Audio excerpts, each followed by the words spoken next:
Hello बच्चों, मैं स्मिता विजलवान स्वागत करती हूँ आपका आईसीटी वर्चुअल क्लासरूम में। आशा करती हूँ आप सभी स्वस्थ होंगे और अच्छे से अपनी पढ़ाई कर रहे होंगे। बच्चों, आज हम पढ़ने जा रहे हैं क्लास 8 की साइंस। और क्लास 8 साइंस में हमारा चैप्टर चल रहा था कंबशन एंड फ्लेम, यानी कि दहन और ज्वाला। तो इसी को ही आगे हम आज कंटिन्यू करेंगे। ठीक है, तो चलिए एक बार रिवाइज कर लेंगे कि लास्ट लेक्चर में हमने क्या क्या पढ़ लिया था, है ना। इससे काफी प्रीवियस लेक्चर्स में हमने ये चैप्टर स्टार्ट कर लिया था और इस चैप्टर के काफी सारे टॉपिक्स हमने पढ़ लिए थे और बहुत ही डिटेल में पढ़े थे। कंबशन तो हमने बहुत पहले कंप्लीट कर लिया था। अभी हम फ्लेम पढ़ रहे थे, जहाँ पे हमने लास्ट लेक्चर में कैलोरीफिक वैल्यू के बारे में बात की कि एक अच्छा ईंधन जो है वो क्या हो सकता है, उसके क्या क्या गुण होते हैं, इनके बारे में हमने बात की थी। तो थोड़ा उसे रिवाइज कर लेते हैं। ठीक है, तो एक बार आप देख लीजिए जो जो टॉपिक्स हमने कंप्लीट कर लिए थे अपने लास्ट लेक्चर में। चलो, तो हमने देखे थे अलग अलग प्रकार के जो ईंधन होते हैं वो क्या होते हैं, ईंधन का काम क्या होता है, दहन के बाद दहन करके क्या बनाते हैं, ऊष्मा ऊर्जा प्रदान करते हैं। ठीक है, तो अलग अलग ईंधन हमने देख लिए थे। सॉलिड जैसे कि लकड़ी है, कपूर है, कोयला है। ठीक है, लिक्विड की बात अगर हम करें तो पेट्रोल है, ठीक है, डीजल है, केरोसिन है, ये सभी हमारे लिक्विड फ्यूल्स हैं। वहीं गैसेस की बात करें तो एलपीजी, सीएनजी, इसके अलावा प्रोपेन है, मीथेन है। तो ये सारे ही हमारे कैसे कैसे हैं, गैसियस फ्यूल हैं। ठीक है, चलो फिर हमने ईंधन दक्षता देख लिया था। फिर बात की थी यहाँ पर हमने कि हाइड्रोजन जो है वो हमारा, हम कह सकते हैं कि सबसे ज्यादा कुशल ईंधन है, क्योंकि इसकी हाई कैलोरीफिक वैल्यू होने के कारण। क्लियर है इतना। और अगर हम कहें जो सबसे सही ईंधन नहीं है वो कौन सा है, वो है गोबर के उपले। ठीक है, या हम कह सकते हैं काव डंक केक्स। ठीक है, क्योंकि इनका अगर आप कैलोरीफिक वैल्यू देखो तो बहुत कम है। ठीक है, चलिए बाकी सीएनजी है, एलपीजी है, मीथेन है, तो ये भी हमारे अच्छे फ्यूल्स ही हैं। क्लियर है इतना। चलिए ईंधन जलाने के हानिकारक प्रभावों के बारे में बात करते हैं कि ईंधन जला करके क्या हानिकारक प्रभाव होते हैं। उससे पहले आप एक बार ये टेबल देख लीजिए और इन ईंधनों को ध्यान से देख लीजिए, क्योंकि इन सभी के बारे में आगे हम बात करने वाले हैं।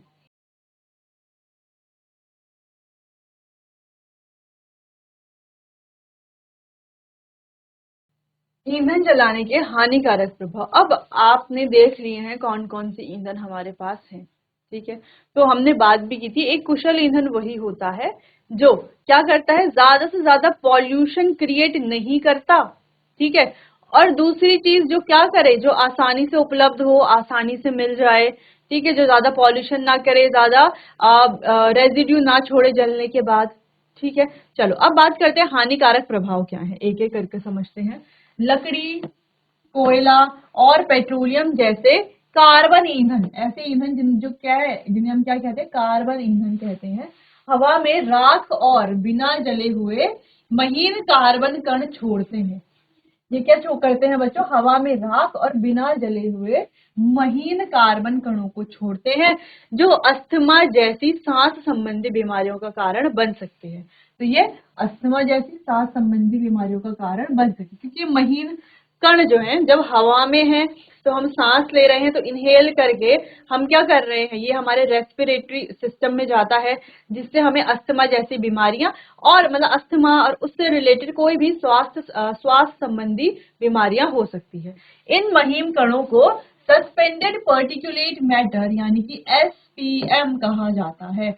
और ये जो महीन कण है इन्हें क्या कहा जाता है, सस्पेंडेड पर्टिकुलेट मैटर कहा जाता है। क्लियर है। तो जो भी हम ईंधन जला रहे हैं, कार्बन वाले ईंधन, ठीक है, तो उनसे ये अलग अलग गैसेस बनती, जैसे लकड़ी है या कोयला है या पेट्रोलियम है। क्लियर, चलो आगे बढ़ते। ईंधन जैसे कोयला, गैसोलीन और अन्य जीवाश्म ईंधन, जीवाश्म ईंधन क्या होते हैं आपको ध्यान रखना है, जिसे हम क्या कहते हैं, फॉसिल फ्यूल। अब ये फॉसिल फ्यूल क्या होती हैं, जो मृत प्राणियों के या मृत वनस्पति के अवशेषों से बनते हैं, जो रिमेन्स यानी कि अवशेषों से बनते हैं, उन्हें ही जीवाश्म ईंधन कहा जाता है। जैसे कोयला है, पेट्रोलियम है, ये सभी क्या होते हैं, जीवाश्म ईंधन होते हैं। ठीक है, क्योंकि इन्हें बनने में मिलियंस ऑफ ईयर्स लगते हैं। और कैसे कैसे ये बनते हैं, क्या क्या प्रोसेस होती है बनने की, तो देखो बच्चों, हम कोल और पेट्रोलियम दोनों की प्रोसेस के बारे में बात कर लेते हैं। ठीक है, तो आपको समझ में आ जाएगा कि इन्हें जीवाश्म ईंधन क्यों कहा जाता है। अगर हम बात करें कोल यानी कि कोयला की, तो कोयला मिलियंस ऑफ ईयर्स पहले जो है, मिलियंस ऑफ ईयर्स लगते हैं कोयला बनने में। ठीक है, मिलियन ईयर लगते हैं।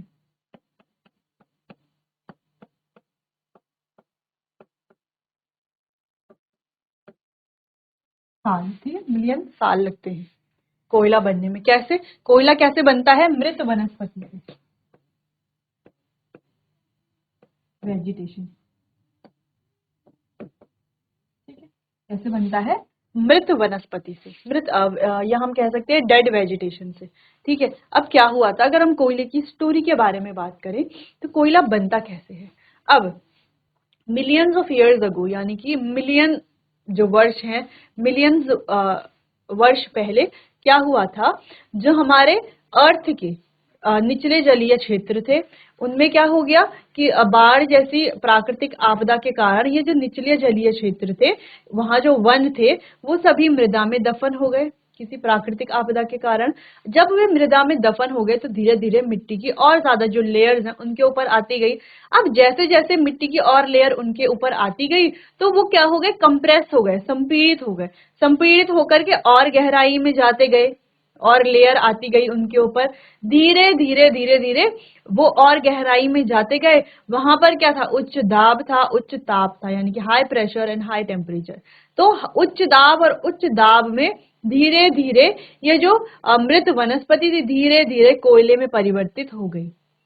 अब जब ये मृत वनस्पति धीरे धीरे कोयले में परिवर्तित हो गई तो इस प्रोसेस को क्या कहा जाता है, इस प्रक्रम को कहा जाता है कार्बोनाइजेशन, या हम कहें कार्बनीकरण प्रक्रिया। तो यह वो प्रक्रिया है जिसमें मृत जो वनस्पति है वो धीरे धीरे कोयले में परिवर्तित हो जाती है। तो अब आप देख सकते हो मिलियंस ऑफ ईयर लग रहे हैं कोयला बनने में, और क्या प्रोसेस है कोयला बनने की। ठीक है, इस वेजिटेशन से कोयला बन रहा है, इसीलिए इसे क्या कहा जाता है, फॉसिल फ्यूल कहा जाता है। ठीक है, क्योंकि ये डेड वेजिटेशन या हम कहें मृत वनस्पति के रिमेन्स यानी कि अवशेषों से बना हुआ है। ठीक है, सेम ऐसे ही पेट्रोलियम भी बनता है। ठीक है, यानी कि पेट्रोलियम की थोड़ी डिफरेंट प्रोसेस है। तो कोल एंड पेट्रोलियम चैप्टर में हमने ये कंप्लीटली पढ़ा था। ठीक है, तो चलो बस इतना ही जानना है आपको कि इन्हें फॉसिल फ्यूल यानी कि जीवाश्म ईंधन क्यों कहा जाता है, क्योंकि ये मृत प्राणियों के और मृत वनस्पति के अवशेषों से बनती है। ठीक है, चलो आगे बढ़ते हैं। अब इनके अधूरे दहन के कारण कार्बन मोनोऑक्साइड गैस निकलती है। अब अधूरा दहन का मतलब क्या है, अधूरे दहन से यहाँ पर मतलब है बच्चों, अधूरे दहन, अधूरे दहन से यहाँ पर मतलब क्या है, यहाँ पर मतलब है इनकम्प्लीट, या हम कहें अपूर्ण। ठीक है, तो क्या है मतलब, यहाँ पर अपूर्ण दहन से मतलब है। तो जब इनका अपूर्ण दहन होगा तो कौन सी गैस निकलेगी, तो बनेगी कार्बन मोनोऑक्साइड गैस। और अगर कंप्लीट कंबशन हो रहा होता यानी कि पूर्ण दहन हो रहा होता तो बनती कार्बन डाइऑक्साइड गैस। ठीक है, अब ये जो कार्बन मोनोऑक्साइड गैस है काफी हार्मफुल है। ठीक है, जो कि ये जो कार्बन मोनोऑक्साइड है जिसका फॉर्मूला है CO। CO कैसी है, बहुत जहरीली होती है और कमरे में सो रहे लोगों की जान ले सकती है जहां कोयला जल रहा हो।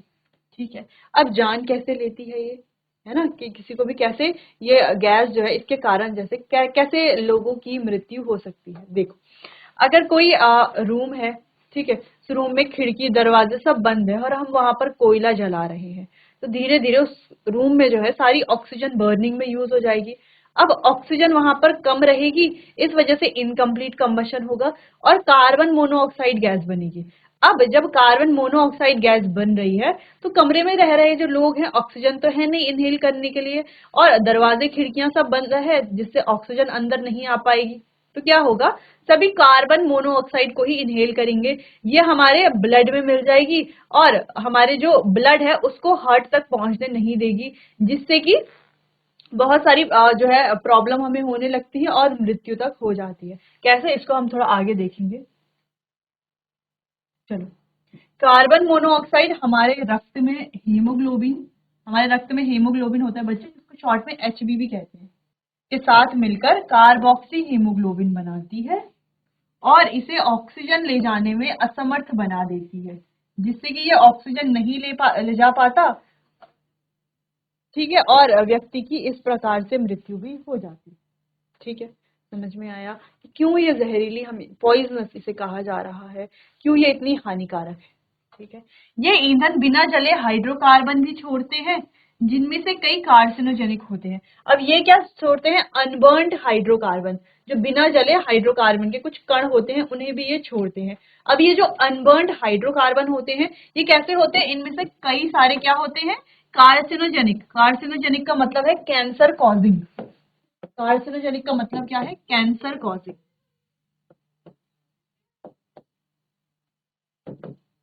ठीक है, जो कैंसर कॉज करता है, कैंसर का जो कारण होता है। ठीक है, तो ये कई सारे कार्सिनोजेनिक छोड़ते हैं, यहाँ हम हाइड्रोकार्बन छोड़ते हैं, बिना जले हुए हाइड्रोकार्बन छोड़ते हैं, जिनमें से काफी सारे कार्सिनोजेनिक होते हैं। ठीक है, और गंभीर स्वास्थ्य खतरा पैदा करते हैं, जिनसे बहुत सारे स्वास्थ्य संबंधी बीमारियां हमें हो सकती है। तो ये है कुछ हानिकारक प्रभाव। कुछ और हानिकारक प्रभाव भी हैं। देखो, हमारी हेल्थ पर तो प्रभाव हो ही रहा है, लेकिन हमारे एटमॉस्फेयर पर, हमारे एनवायरमेंट पर, हर जगह इसका जो है बुरा इफेक्ट पड़ता है। ठीक है, कैसे वो हम आगे देखने वाले हैं। कुछ हमारी हेल्थ पर कैसे पड़ता है ये तो हमने देख लिया है, अब इन्हें आप नोट कर लीजिए।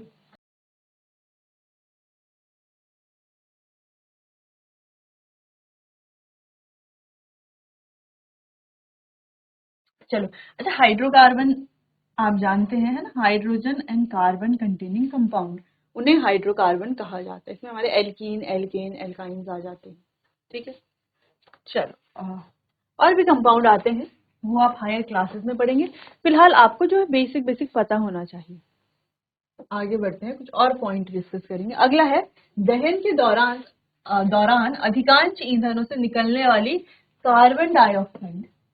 जब दहन होता है तो ज्यादातर जो ईंधन है उनसे निकलती है कार्बन डाइऑक्साइड गैस, जिसका फॉर्मूला है CO2। ठीक है, कार्बन डाइऑक्साइड गैस वायुमंडल में असंतुलन पैदा कर रही है। वनों की कटाई से भी ऐसी स्थिति पैदा हो रही है। ठीक है, तो जब हम पेड़ों को काट रहे हैं, जंगलों को काट रहे हैं, तो उससे भी यही स्थिति पैदा हो रही है। ठीक है, जहां कार्बन डाइऑक्साइड को अवशोषित करने के लिए पेड़ों की संख्या कम हो रही है, इससे ग्लोबल वार्मिंग बढ़ रही है। तो कार्बन डाइऑक्साइड को अवशोषित करने के लिए, यानी कि एब्जॉर्ब करने के लिए पेड़ों की संख्या कम हो रही है। अब पेड़ काटे जाएंगे तो कार्बन डाइऑक्साइड को, गैस को कौन अवशोषित करेगा? अब अगर नहीं करेगा, ठीक है, तो कार्बन डाइऑक्साइड बढ़ती जाएगी। ठीक है, जो क्या करेगी, हमारे जो अर्थ है उसके एटमॉस्फेयर पर, टेम्परेचर पर भी क्या करती है? इफेक्ट डालती है, प्रभाव डालती है, जिससे ग्लोबल वार्मिंग बढ़ सकती है। अगर ग्लोबल वार्मिंग बढ़ेगी तो इससे जो ग्लेशियर्स हैं वो पिघल सकते हैं। ग्लेशियर पिघल सकते हैं तो जो प्लेन एरियाज हैं उन पर बाढ़ आने की संभावना हो जाती है। क्लियर है इतना? चलो, तो काफी सारी मुश्किलें इससे आ जाती हैं।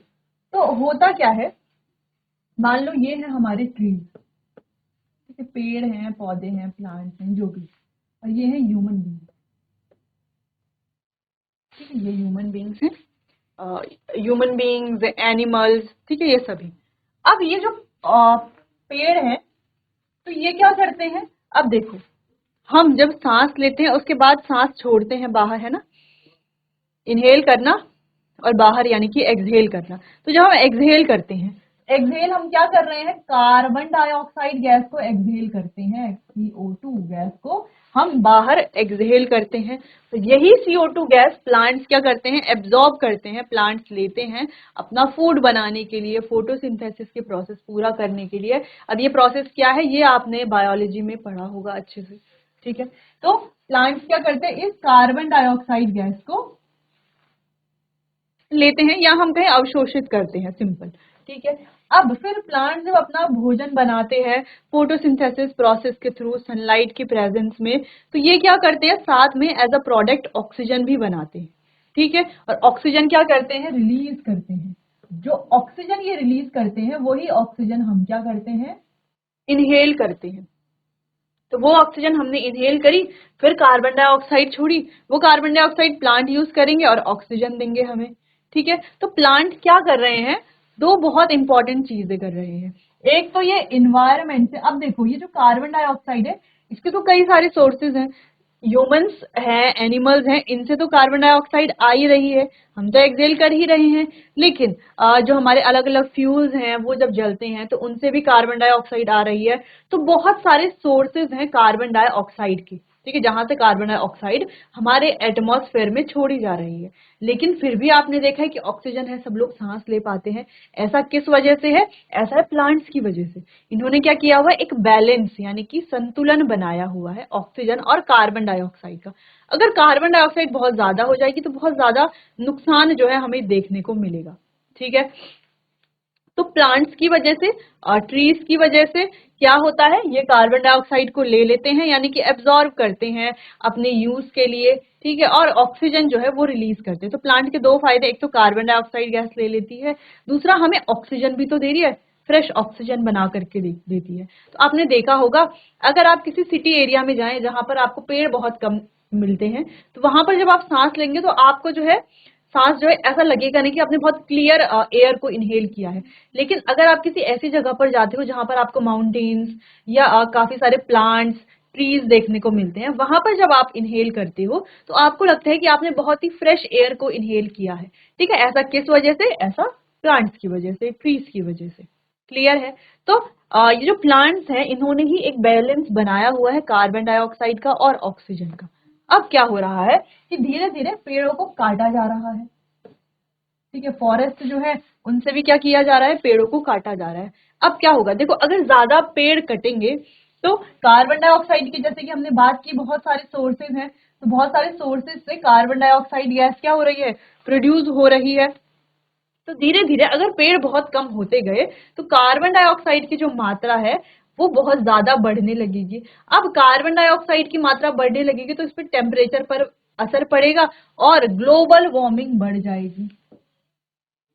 अगर ग्लोबल वार्मिंग बढ़ जाती है तो ग्लेशियर पिघल जाएंगे, प्लेन्स एरिया में बाढ़ आने की संभावना होगी, पानी की स्कार्सिटी बढ़ने लगेगी और भी बहुत सारे प्रॉब्लम्स आने लगेंगे, हमारे इन्वायरमेंट संबंधी भी और स्वास्थ्य संबंधी भी। ठीक है, तो हमें क्या करना चाहिए, क्या कर सकते हैं, हम पेड़ों को ना काटें और एफोरेस्टेशन करें। अफॉरेस्टेशन का मतलब है ज्यादा से ज्यादा पेड़ लगाना। तो हम क्या कर सकते हैं, ज्यादा से ज्यादा पेड़ लगाने की कोशिश करें और ज्यादा से ज्यादा पेड़ लगाएं, ना कि पेड़ों को काटना है। ठीक है, क्लियर है, ये हम कर सकते हैं। चलो और क्या कर सकते हैं, और हम ये कर सकते हैं बच्चों, जो फ्यूल्स हैं, जो भी जितने भी हमारे ईंधन हैं, उनको अननेसेसरी ना यूज करें। ठीक है, जब बहुत ज्यादा आवश्यकता है तभी यूज करें। ठीक है, ताकि जो है जब यूज करेंगे तब कार्बन डाइऑक्साइड प्रोड्यूस होकर, ऐसे ही यूज करते रहेंगे, लकड़ियों को जलाते रहेंगे तो बहुत ज्यादा कार्बन डाइऑक्साइड या अदर हार्मफुल गैसेस और ज्यादा बढ़ती रहेंगी। ठीक है, चलिए, तो ये वाला पॉइंट भी होता है क्लियर। अगला पॉइंट है कोयला और डीजल के जलने से। अब देखो बच्चों, जब कोयला और डीजल जलता है तो इससे प्रोड्यूस होती है सल्फर डाइऑक्साइड गैस। ठीक है, और इसके अलावा NO2 गैस भी प्रोड्यूस होती है, CO2 गैस भी प्रोड्यूस होती है। ठीक है, यानी जो संक्षारक प्रकृति की होती, कोरोसिव नेचर की ये होती हैं और नाक, गले और वायु मार्ग में जलन पैदा करती हैं। तो ये कुछ गैसेस हैं जो क्या करती हैं, हमारे नोज एरिया में या नेक एरिया में, ठीक है, या हमारे वायु मार्ग में जलन पैदा करते हैं। इनसे सांस लेने में तकलीफ, घबराहट और छाती के आसपास जकड़न की भावना होती है। ये कुछ प्रॉब्लम्स हैं इनसे होती हैं। जो पेट्रोल इंजन क्या छोड़ते हैं, NO2 गैसीय ऑक्साइड। देखो क्या क्या गैसेस मिल रही है, सल्फर डाइऑक्साइड, NO2 यानी कि नाइट्रोजन डाइऑक्साइड, CO2 यानी कि कार्बन डाइऑक्साइड। ये कुछ गैसेस हैं जो फ्यूल्स क्या करते हैं, छोड़ते हैं। ये सल्फर और नाइट्रोजन के ऑक्साइड, अब जब ये सल्फर ऑक्साइड है, ये नाइट्रोजन ऑक्साइड है और ये कार्बन ऑक्साइड है ना, डाइऑक्साइड। ठीक है। तो ये क्या करते हैं, एटमॉस्फेयर में चले जाएंगे, है ना, नीचे तो रहेंगे नहीं, कहाँ चले जाएंगे, एटमॉस्फेयर में चले जाएंगे।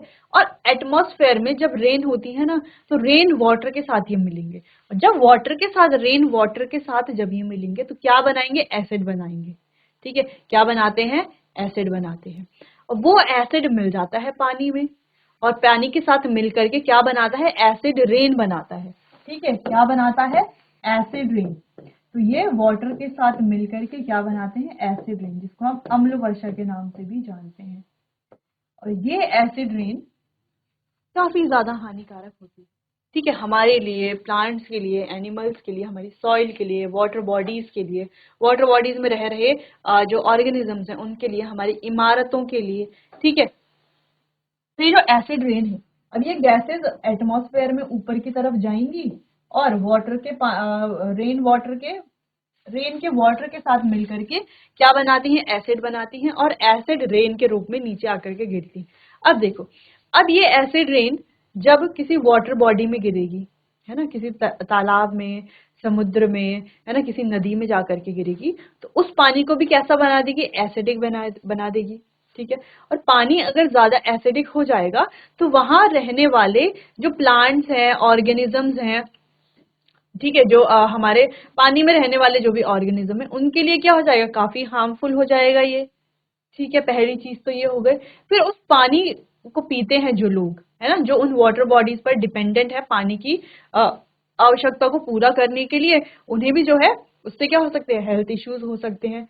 ठीक है, दूसरी चीज, अब ये जो एसिड रेन है ये हमारे खेत खलिहानों में भी गिरता है, तो ये वहां की मिट्टी को भी क्या बना देगा, एसिडिक बना देगा, जिससे कि मिट्टी में फसल नहीं उग पाएगी, क्योंकि ज्यादा एसिडिक मिट्टी में फसल नहीं उगती है। मिट्टी कैसी होनी चाहिए, न्यूट्रल होनी चाहिए फसल उगाने के लिए।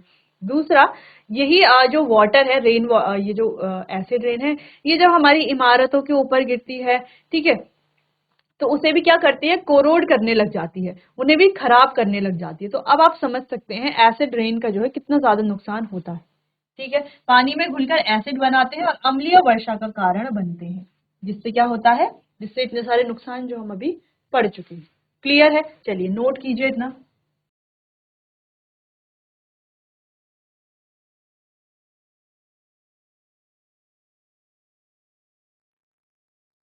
चलिए, तो अब आपने देख लिया है क्या क्या हानिकारक प्रभाव होते हैं, ठीक है, ईंधनों को जलाने के। ठीक है, अब कुछ और पॉइंट है, ग्लोबल वार्मिंग जैसे पॉइंट को हम थोड़ा समझते हैं। तो ग्लोबल वार्मिंग, पृथ्वी के वायुमंडल का तापमान बढ़ता है, जिसके कारण ग्लेशियर पिघल रहे हैं, जिससे समुद्र का स्तर बढ़ रहा है और तटीय क्षेत्रों में बाढ़ आ रही है। ठीक है, तो ग्लेशियर पिघलने से क्या क्या हो सकता है ये हम पहले भी डिस्कस किया था हमने। ठीक है, यह वायुमंडल में कार्बन डाइऑक्साइड ऐसे, जिसका फॉर्मूला है CO2, के बढ़े हुए स्तर के कारण होता है, क्योंकि कार्बन डाइऑक्साइड पृथ्वी द्वारा उत्सर्जित अवरक्त विकिरण को अवशोषित करता है और इसे वायुमंडल में वापस भेज देता है, इसका तापमान बढ़ा देता है, और इसे ग्रीन हाउस इफेक्ट भी कहा जाता है, या ग्रीन हाउस प्रभाव के रूप में भी जाना जाता है। आगे एसिड रेन की बात करते हैं। ठीक है, ग्लोबल वार्मिंग में तो एक छोटा सा पॉइंट देख लिया हमने, छोटा सा नोट देख लिया है।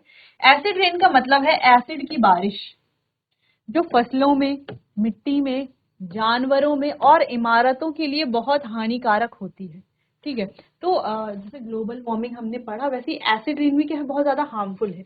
ये एसिड तब बनते हैं जब सल्फर और नाइट्रोजन और कार्बन के ऑक्साइड बारिश के पानी के साथ घुल जाते हैं और एसिड बनाते हैं। एसिड रेन उच्च ऊंचाई पर पेड़ों को भी नुकसान पहुंचाता है, जैसे कि लाल स्प्रूस समुद्र तल से 2000 फीट ऊपर उगता है, झील या नदी के पानी को अम्लीय बनाता है, और जंगल की मिट्टी को नुकसान पहुंचाता है। नुकसान पहुंचाता है इन द सेंस, नुकसान कैसे पहुंचाता है, उसे भी अम्लीय बना देता है, एसिडिक बना देता है। ठीक है, अपूरणीय इमारतें, मूर्तियां जो किसी देश की सांस्कृतिक विरासत का हिस्सा है, एसिड रेन के कारण नष्ट हो सकती हैं। तो जैसे कि हमने बात की, जो हमारी हेरिटेजेस हैं, जो हमारे मॉन्यूमेंट्स हैं, इमारतें हैं, उन्हें भी क्या करता है, एसिड रेन खराब कर सकता है। ठीक है, जो रेन वाटर उनके ऊपर गिरेगा तो देखो वो बनी हुई होंगी मेटल से, पत्थर से। ठीक है, तो वो उन्हें क्या करेगा, एसिड क्या करेगा, उन्हें खराब ही करेगा। ठीक है, तो ये दो इंपॉर्टेंट पॉइंट है, इनमें शॉर्ट नोट की तरह भी आप इनको लिख सकते हैं। ठीक है, तो चलिए ग्लोबल वार्मिंग और एसिड रेन आप नोट कर लीजिए।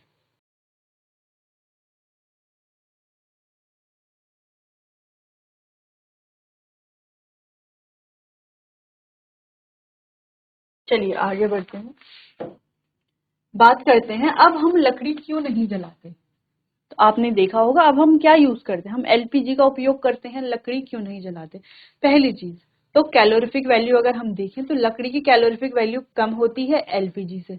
एलपीजी की कैलोरीफिक वैल्यू ज्यादा है, जिसका मतलब एलपीजी जो है एक ज्यादा अच्छा ईंधन है, किसके कंपैरिजन में, लकड़ी के कंपैरिजन में।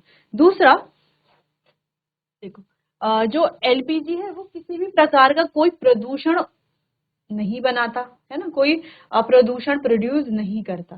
ठीक है, जबकि लकड़ियां क्या करती हैं, देखो एक तो ये कार्बन डाइऑक्साइड गैस प्रोड्यूस करती हैं, हवा में जो है मुहिम कण भी छोड़ती हैं, इसके अलावा ये जलने के बाद रेजिड्यू भी छोड़ती हैं, जबकि एलपीजी में ऐसा कुछ भी नहीं होता।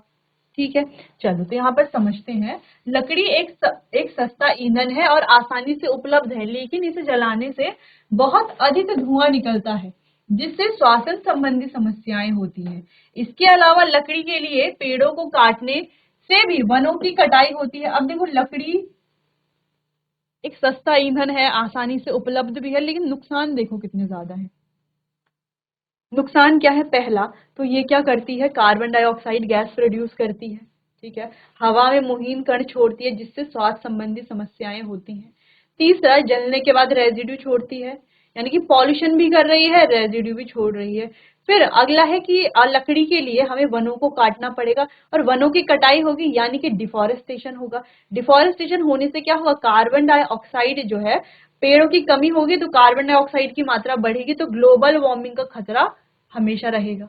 ठीक है, तो पेड़ों को ना काटना पड़े, इसीलिए भी हमें लकड़ी का उपयोग नहीं करना चाहिए। तो अब हम क्या उपयोग करते हैं, कोयले का या एलपीजी। अब ज्यादातर एलपीजी का उपयोग किया जाता है, कोयले का भी उपयोग किया जाता था, अब उतना ज्यादा नहीं किया जाता है। ठीक है, अब इसका उपयोग भी ज्यादा करना सही नहीं है, क्योंकि ये भी क्या करता है, देखो एक तो ये फॉसिल फ्यूल है। ठीक है, दूसरा ये कैसा ईंधन है, ये समाप्त होने वाला प्राकृतिक ईंधन है, इसको बनने में लगते हैं मिलियंस ऑफ ईयर। तो अगर हम इसका ज्यादा उपयोग करते हैं तो हो सकता है जो हमारी आने वाली फ्यूचर जनरेशन है उनके लिए कोयला, ये ईंधन जो है वो बचे ही ना। तो इसीलिए हमें इसका कम उपयोग करना चाहिए। दूसरा, इसका उपयोग करने से क्या होगा, ये क्या करता है, पॉल्यूशन भी क्रिएट करता है ना, गैसेस प्रोड्यूस करता है, हार्मफुल गैसेस प्रोड्यूस करता है, जिससे पॉल्यूशन होता है। ठीक है, ऐसी गैसेस प्रोड्यूस करता है जो एटमॉस्फेयर में जाकर के रेन वाटर के साथ मिलती हैं और क्या बनाती हैं, एसिड रेन बनाती हैं। तो इसीलिए भी कोयले का उपयोग भी कम किया जाता है। हाँ, एलपीजी का हम उपयोग कर सकते हैं, क्योंकि इससे कोई भी हार्मफुल गैस नहीं निकलती है, ये कोई रेजिड्यू नहीं छोड़ता है, इजी टू हैंडल है, आसानी से अवेलेबल भी है। ठीक है, इतना ज्यादा महंगा भी नहीं है। ठीक है, चलिए अगला है, हम ऑटोमोबाइल ईंधन के रूप में सीएनजी का उपयोग क्यों करते हैं। तो देखो सीएनजी, जिसको हम कहते हैं कंप्रेस्ड, अच्छा यहाँ पर हम एलपीजी, ठीक है, लिक्विफाइड पेट्रोलियम गैस, अच्छा इनका जो फुल फॉर्म है वो आपको पता होना चाहिए। तो सीएनजी का उपयोग क्यों करते हैं, क्योंकि ये क्या है, एक क्लीन फ्यूल है, यानी कि स्वच्छ ईंधन है, जलने के बाद कोई रेजिड्यू नहीं छोड़ती, आसानी से अवेलेबल भी है, और क्या हो सकता है, इजी टू हैंडल भी है, इजी टू ट्रांसपोर्ट भी है। ठीक है, दूसरा, जलने पर कोई भी पॉल्यूशन क्रिएट नहीं करती है, कोई रेजिड्यू नहीं छोड़ती है। ठीक है, तो सीएनजी एक स्वच्छ ईंधन है और पेट्रोल और डीजल की तुलना में बहुत कम प्रदूषण करता है, इसीलिए हमें अब सीएनजी से चलने वाले वाहनों का उपयोग करना चाहिए। क्लियर है, तो ये दो एक तरह से बोला जाए तो क्वेश्चन भी है, ठीक है, और टॉपिक से रिलेटेड भी है, तो इन्हें आप नोट कर लीजिए। तो चलिए बच्चों, आज के लिए बस इतना ही, मिलते हैं अपने आने वाले अगले सेशन में, तब तक के लिए आपका बहुत बहुत धन्यवाद।